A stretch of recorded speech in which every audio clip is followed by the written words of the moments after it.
A bit of Shakespeare here, but I've got a bit of some lighter, some a bit darker. I mean, I don't want to say what the genre is of this show that you're going to be doing. Yes. But I have got a beautiful text for you. I mean, I personally think if you ever did a stage play, this character you would be exquisite for.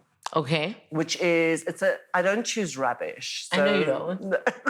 It's a Pulitzer Prize winning show. Okay. She's walked the journey with me from when I'm reading for parts to when I land roles and I'm trying to figure out and place a role. She helps me figure it out. Sometimes with self-tapes. She comes to my house and she helps me with my self-tape. Do you remember when we were shooting the last season of Housekeepers, how... You phoned me from yes, set. I do. It was literally 5 seconds before a scene. Yes. And I had like a legit panic attack. I know, yes. And I still don't get what it was about. No, we know what that was about. What was it about? What it was about is that, and this is what I say with every job that you go on, right? It's not that you're just acting that one part. Okay, so you need to play the character in Housekeepers, but then you're running your Thabooties.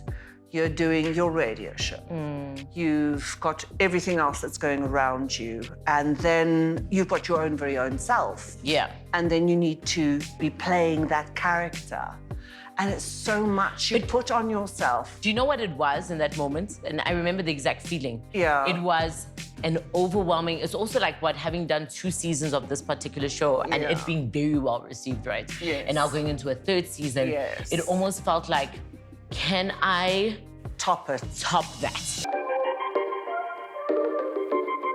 I usually have Zoom sort of sessions with Patricia. It's nice to come into actor spaces, which is usually such a daunting place because that's where we audition. Like a lot of the times when I go into actor spaces, I'm excuse my French, my pants. Now, all I want you to do is take a read of it.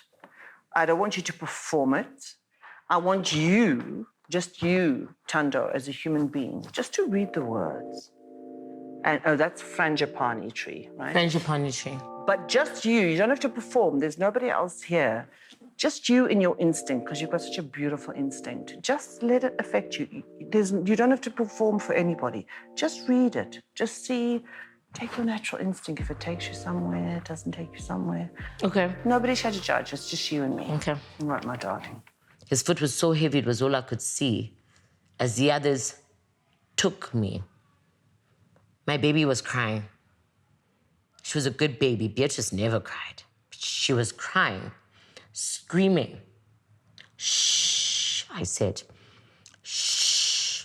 And right then, a soldier stomped on her head